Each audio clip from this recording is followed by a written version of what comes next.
So again, I'm Nicole Ammon, licensed professional clinical counselor with a supervisory credential. I've been at NEOMED for quite a long time with the focus on integrated primary and mental health care, and today I'm going to cover suicide awareness in schools. And when I'm saying schools, I really mean like the K to 12 kind of range. I'm not including college populations. I feel like that is a different kind of a topic or a different population, although it partially overlaps, and it partially overlaps with some of the statistics. So just to be aware of that. When I went through how to best format this, the input that I got from folks around me was to try to do it in like a who, how, when, where, why, and what can we do kind of a stance. So again, I want to thank my husband, who is a licensed social worker and does school-based therapy, but has also worked as a school administrator, behavior specialist, and he was very helpful in figuring out what to include in this and what to focus on. So from the years 2011 to 2020, suicide was the second leading cause of death for youth ages 10 to 24 years, and an increasing cause of death for children under 10 years old. And you can kind of see where it breaks down with that particular cause of death for each of those smaller time ranges. But it's obviously an increasing problem, and that has not changed significantly since 2020. This chart shows suicide rates by race, ethnicity, and sex for youth ages 10 to 24 in 2020, and you can see that the highest rate per 100,000 is among American Indian youth, followed by white youth and then Black youth, and that non-Hispanic youth of any race have a higher rate than Hispanic youth of any race. And like suicide deaths, suicide attempts have also increased in the past decade, particularly among female, non-Hispanic white, and non-Hispanic Black students. However, just like we see with adults, males die often more than females, even though females tend to attempt more than males. There is less data on the youngest kiddos in the national reports, so I pulled a couple studies that look at these age ranges, kind of these younger age ranges. This first one is a qualitative study by Rutsch et al. That examined restricted use data from the National Violent Death Reporting System regarding child suicide death ages 5 to 11 years in the US from 2013 to 2027. And they pulled characteristics and precipitating circumstances associated with suicide cited in coroner reports, medical examiner reports, and law enforcement case narratives. In this study, there was 134 decedents, and the sample was predominantly male, predominantly white, and non-Hispanic. And the mean age for suicides was 10.6 years, with 91% of those deaths occurring at kiddos ages 10 or 11. This is a similar study conducted by Mintz et al. That used 2006 data to 2021 data from the National Fatality Review Case Reporting System, and they looked at children ages 6 to 9 who died by suicide. In this population, there were no deaths for children 5 or younger. So of the 78 suicide deaths, they were all amongst kids ages 6 to 9 years, and the largest share of those were kids who were 9 years old. The largest share was also mostly male. In this study, nearly half of the children who died by suicide were non-Hispanic Black, and the authors note that this is a racial disparity that you see in suicide among younger children that's been highlighted in prior research, and they emphasize that it's critical to understand why this inequity persists and how to better support Black children and their families. And this is a trend that I've seen and heard about described in the, I've heard it described and seen it in the literature, with this trend being more Black children, particularly of very young ages, attempting and dying by suicide. So the most common methods of suicide differ across groups, and it might be helpful to consider that when safety planning. So the previous 2 studies looking at those younger ages, most of the deaths were by hanging or suffocation, and a much smaller percentage of the deaths were by firearms, so about 18.7% in the Rutsch study. Of those that used firearms, they had details on access to guns in the home for about 88% of that 18%. And for every one of those cases that they had details about access to gun, the child obtained the firearm because it was improperly or unsafely stored in the home. So it was easily accessible, which I think is important for us to keep in mind. For ages 15 to 24, firearms are the most frequently method used, as we see also with adults, with suffocation or hanging sliding into kind of the second most frequent method. The exception to this for the older age group is actually for individuals of minoritized sexual orientation or gender identity. And those individuals tend to use suffocation or hanging the most and not firearms. So again, figuring out what group of people fall into shifts where our focus maybe want to be for safety planning. This was an interesting slide or an interesting article to pull from. The link is right there. And I know that there's a lot to process on this slide, but the key here, the takeaway is this author put together a heat map of the days of the week and the months of the year when the most youth suicides occurred. And the big thing is that most youth suicide occurs on school days. So summer breaks, there are less suicides. Winter breaks, there are less suicides, and weekends, there are less suicides. So the vast majority of suicide deaths do occur on a school day for young folks. For the youngest kiddos, those ages 5 through 11, so that combined Rutch and MITS data, most of the deaths occurred in the home and specifically within the child's bedroom. I couldn't find that kind of detailed specificity on the older age group, but I imagine it's like somewhat similar, but once you have access to a car, things get different. The MINT study did look at ages 5 to 9 in terms of geographic location, and in that study, most of the kids were living in an urban setting. That's actually countered, though, to the national data for ages 10 and older, where youth living in rural settings have double the rate of suicide compared to their urban peers. And this disparity is widened with suicide rates amongst rural youth rising faster than it has in urban settings. So suicide prevention services, they tend to be less prevalent in rural settings, and there is a larger access to firearms that could certainly contribute to differential rates.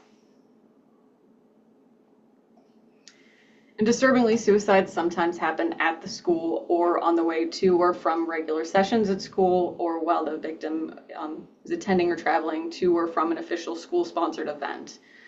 So looking at 1992 to 93 academic year through 2020-21 academic year, there was an average of 5.6 youth suicides per year, kind of in this grouping of at school or on the way to or from school or a school event. And when considering all suicides that happen in that kind of proximity, the average was actually 9.5 per year.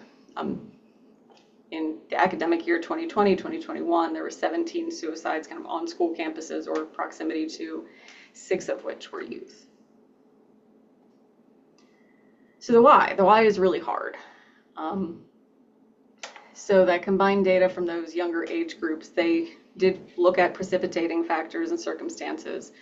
And in those 2 studies, 4 themes emerged regarding this precipitating circumstances. Those themes included mental health and suicide-related concerns, so having a mental health diagnosis, having prior suicide attempts, having some suicide ideation or suicidal statements, exposure to suicide, whether that be a family member or technology or the internet, social media.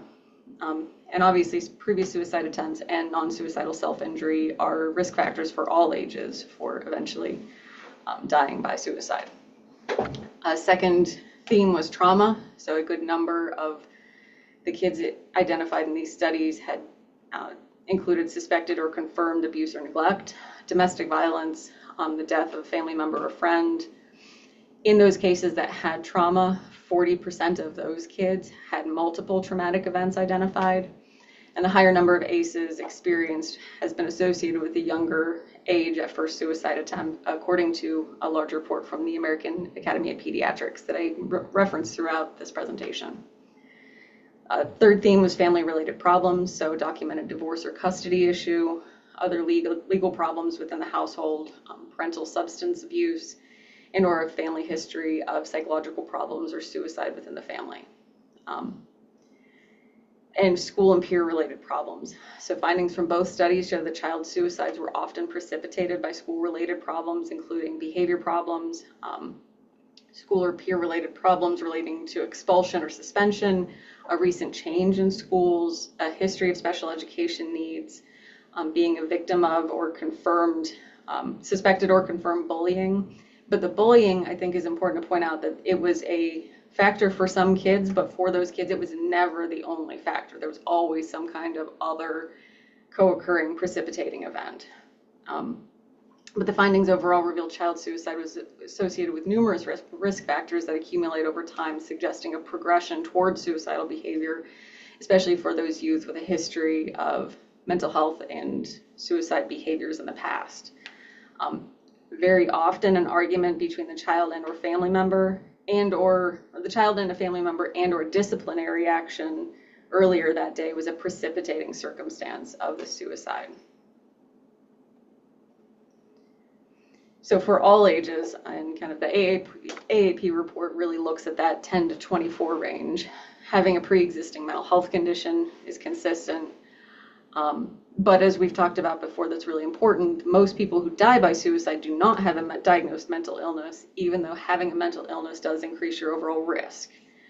Another group that is at risk or a higher risk of suicide, of dying by suicide, is youth with intellectual or developmental disabilities, those with substance use, that higher number of ACEs, and that higher number being associated with that lower age of first attempt, exposure to suicide. Youth in foster care are more likely to have considered and or attempted suicide, but that might have directly to do with the number of ACEs that they're exposed to, because once you're into the foster care system, the likelihood of being exposed to a high number of ACEs, so ACEs being your adverse childhood events. Youth involved in the juvenile justice system, ages 15 to 19, have a 3 times higher rate of suicide fatalities compared with the general population, according to the AAP, along with a history of depression, sexual abuse, trauma, substance use, all of those highly predicting suicidality in youth involved with the justice system. Suicide ideation and attempts are higher amongst LGBTQ youth compared to their heterosexual peers, especially for those youth who are in an unsupportive environment and who experience victimization. Transgender adolescents have higher rates of suicide thoughts and behaviors compared to their cisgender adolescents. And the intersectionality of exposure to racism, discrimination, and more kind of intersectional factors that are at play. For example, if you had a youth that was a Black, lesbian, bisexual, transgender, or queer, those individuals have a higher risk of suicidality compared to a white LGBTQ youth. Structural racism, social inequities may also contribute to that racial disparities in suicide behaviors and outcomes, often with an under or overdiagnosis of certain mental health conditions, poverty, access to lethal means, generational trauma, loss of cultural identity, and in addition to being overrepresentation of youth of minoritized sexual, gender, and racial ethnic groups within the foster care and juvenile justice systems overall. Additional precipitating or contributing factors that were noted, social media, which is no surprise to us. Just think back to the beginning of 2025 when we reviewed the book, The Anxious Generation. Heavy social media use was often associated with higher prevalence of being bullied, feelings of hopelessness and sadness, and a suicide risk. They noted that teenagers who post content on social media are at risk for sharing intimate images or stories, which can lead to bullying or harassment. And a recent meta-analysis that they cited found that victims of cyberbullying were at increased risk of attempting suicide, harming themselves, and having suicidal thoughts. Those who perpetrate cyberbullying were also at an increased risk, with those who engage in bullying and are bullied having the highest risk of sadness and suicidality. TikTok challenges have only added to the complexity of all of this. Apparently they are causing a bit of a mix-up in the healthcare system between, was this an actual suicide attempt, and if, God forbid, and a death, was this intended to be a suicide, or is this an unintentional injury because of participating in some TikTok challenge? And I know that we mentioned this on this last slide, but it bears repeating, that students who experience racism tend to have worse mental health. Black students are more likely than white students and Hispanic students to report unfair discipline at school, And students who report receiving unfair discipline compared to those who don't were more likely to report poor mental health, persistent sadness and hopelessness, suicidal thoughts and behaviors, and other health risks. So there's a suggestion here that suicide prevention initiatives really need to address systemic racism and trauma experienced by Black children. And while schools might be an effective setting for suicide prevention in many kids, maybe particularly white kids, Black children are negatively and systematically impacted by school disciplinary action and might not feel comfortable disclosing suicide ideation to school staff. So studies suggest prevention in community settings might be better suited for Black communities and increase their connections to culturally sensitive resources and other trusted adults in the community, and that might be more effective for some areas. So this all looks pretty grim. There were some positive signs in the Youth Risk Behavior Survey between 2021 and 2023 data. So in 2023, for the first time, they actually asked students whether they identified as transgender, and students' responses supported a comprehensive LGBTQ kind of youth data. The Youth Risk Behavior Survey also includes questions about experiencing racism in school, unfair discipline, and how often students use social media. And they include topics such as sexual violence, missing school because of safety concerns, and suicide thoughts and behaviors. So unfortunately, 1 in 3 students continue to experience poor mental health most of the time or always during the 30 days prior to the survey. 1 in 3 felt persistent sadness for the 2 weeks prior, or 2 weeks or more during the 12 months prior to the survey. 1 in 5 seriously considered attempting suicide in the 12 months prior to the survey, and 1 in 10 attempted suicide during that 12 months. The highest rate of prevalence of mental health and suicide risk was amongst female and LGBTQ students. The positive note is that these numbers are actually a little bit better than they were in 2021. So that is something positive to take away, is that there's been a slight improvement in that 2-year window. The less positive side, the percentage of students who felt they were threatened or injured with a weapon at school increased, with that highest percentage among American Indian or Alaskan Native students, followed up by LGBTQ youth. The percentage of students who were bullied increased, again with that highest percentage being among LGBTQ students, and the percentage of students who missed school days due to safety concerns, either at the school or on the way to or from school, also went up, and this went up particularly for female students. But when we really think about the why, I mean, that's a hard thing to answer. We ask that about all suicides regardless of age, and there's 8.23 billion people on the planet, and not any of them knows exactly what it's like to be you. So we really need to take an individualized approach with everybody that is willing to share that they're thinking about it with us, or that looks like they might be at risk. So what can we do? I'm not going to talk about the things I feel like we've talked about repeatedly. So 988, obviously, we want to increase people's access to all the resources and being willing to talk to anybody. The AAP does recommend universal screening by a health or mental health professional. They note that contact with some type of healthcare setting before a suicide attempt or death by suicide is pretty common. So there's, an opportunity if we can catch people while they're coming into the healthcare system. The AAP recommends pediatricians screen all youth ages 12 and over for suicide risk at least annually. And those who screen positive for a suicide risk should receive a brief suicide safety assessment by a trained clinician, and to determine if there's a need for a more comprehensive mental health evaluation to figure out, how we best help a kid to be safe. There's a real lack of tools that are specifically kind of geared towards younger kids, but I did find a study that actually came out in 2025 where they developed a brief caregiver report for screening suicidal thoughts and behaviors among children under 8. And it does look like it's pretty good so far. It's got decent psychometric properties compared with reference materials. And if it's further validated, they note that it could be a nice way to offer clinicians a new brief tool to assess suicide risk in young children. And that any positive screens should be taken seriously as risk factors and warranting further follow-up with the child and the family. So the It's just a 4-item. It's, has your child ever said that they wished that they were dead or never born? Has your child ever said that they wanted to kill themselves? Has your child ever threatened suicide? And have they ever attempted to kill themselves? And they were really trying to get at both kind of passive attempts and active attempts, and kind of passive phrasing versus active phrasing. Importantly, though, adolescents are not always going to admit to suicide ideation on screening tools. And no screening tool in and of itself is going to be sufficient to identify that everybody is at risk. And just because somebody screens positively doesn't mean that they would have died by suicide if they didn't take the screening tool. We have to consider, in addition to all of this, passive suicide attempts, so kind of putting yourself in a situation where death could happen. And a presenter that I heard back in June at the Awakba conference actually did a fantastic presentation on suicide in the Black community, and she noted that passive suicide attempts are more commonly seen in Black populations, and particularly with younger Black kids. So doing things that put them at risk rather than kind of actively in our more traditional means of, trying to hang oneself or shoot oneself kinds of things.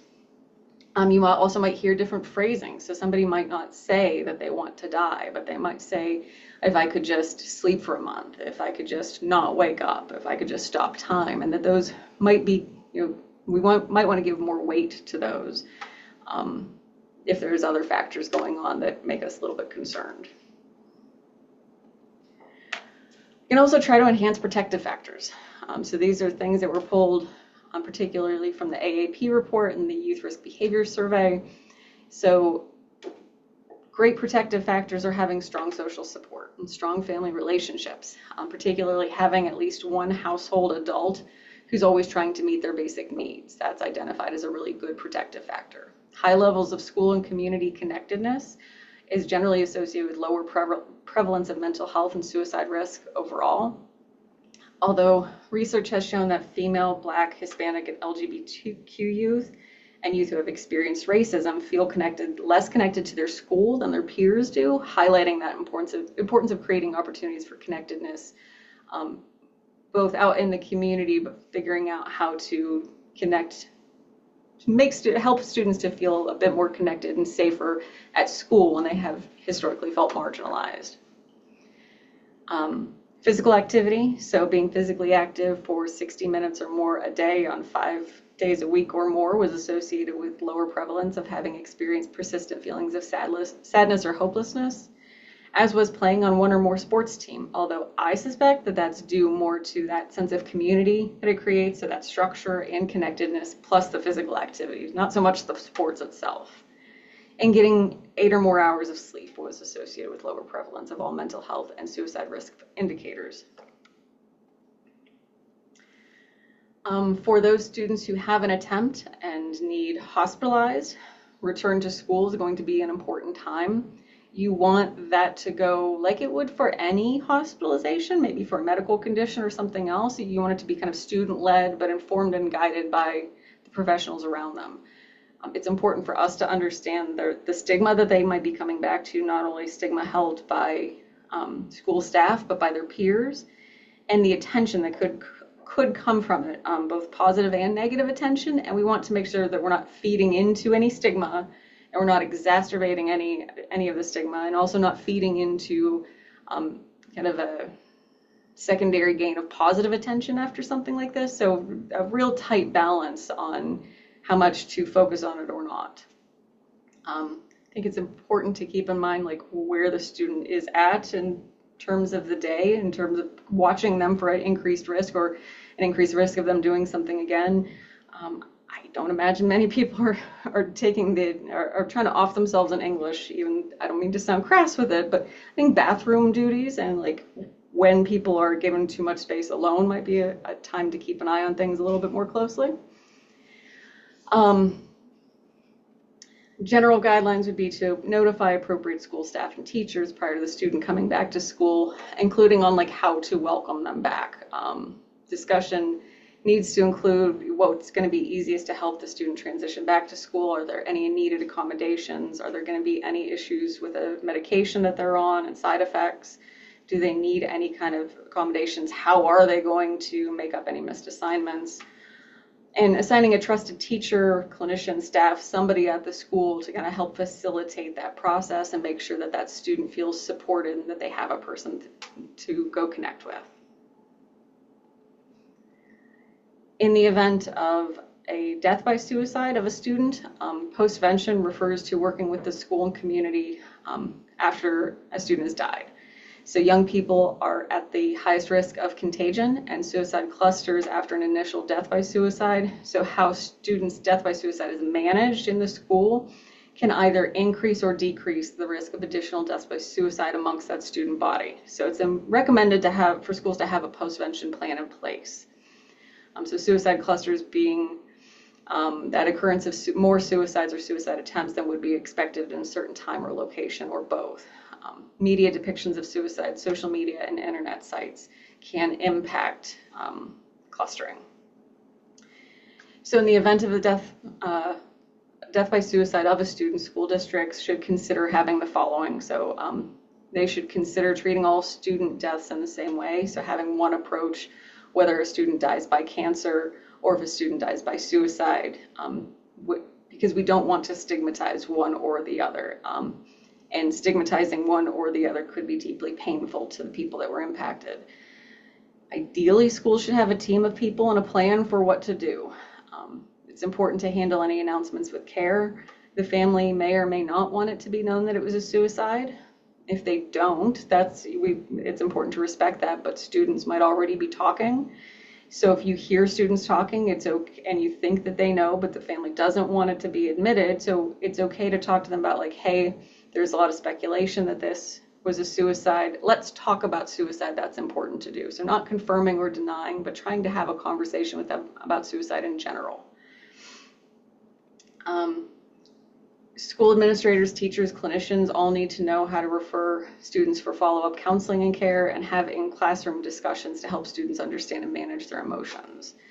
We want to minimize the positive attention that's given to this while also creating space for allowing of some type of appropriate memorial service without allowing for kind of the excessive positive attention that could be misinterpreted as a way to get noticed. And it's important to remember that kids are vulnerable but also resilient. With proper information, guidance, and support from school staff, students can learn how to cope with the suicide of a fellow student, process their grief, and return to healthy functioning. So it's helpful to maintain an environment focused on normal educational activities while also creating space for students to grieve and remember the student who died. Feelings of fear of contagion should not be a barrier to allowing students space to grieve and process their feelings. Also, remember, we don't know who might be impacted by this or to what degree. Any student or staff member might have an experience of another suicide or somebody close to them in the past. This could be very triggering. So arranging for on-site counseling to be available for students and staff can be helpful. And identifying students and staff who need more support and maybe follow-up counseling can be really important. In this kind of space, it's also important to understand confidentiality in schools, and from everything that I can read, everything I've heard, and my little bit of experience, FERPA is way stricter than HIPAA. So we're all very familiar with HIPAA, but FERPA, it can be pretty tight with its rules, even tighter than HIPAA. A school-based clinician or provider, if they're not a school employee, they're subject to HIPAA. For clinicians who are school employees, they're subject to FERPA, but they might also be subject to HIPAA. And there are a couple links here on kind of the intersections of those spaces, which I think are always helpful to look at. And these next couple slides I pulled directly from the CDC, and they have some great materials on promoting mental health and well-being in schools. They have an action guide for school districts and school leaders, and there's the QR code to directly download it. There's also a link in the resources, but they have some good materials on kind of creating that foundation for normalizing discussions about suicide, normalizing discussions about mental health. A big piece of all of this is we're so quiet about it. So much of the stigma, like we've talked about, a dozen times before. So if we can start to normalize discussions about mental health and well-being, that's always going to be good. These are 6 evidence-based strategies that they identify that can help support mental health and well-being in schools. So increasing students' mental health literacy, promoting mindfulness, promoting social, emotional, and behavioral learning, enhancing connectedness among students, staff, and families, again, which is an extra hurdle to overcome for many schools with Black and minority students if they've historically felt marginalized within the school systems, providing psychosocial training skills and cognitive behavioral interventions, and supporting staff well-being. And this was the CDC's kind of multi-tiered systems of support, with those foundational elements being professional development, support for the healthy school workforce, and family community school partnerships. And here are my references with links, and all of this will be put onto iEcho after today. So, open up for discussion.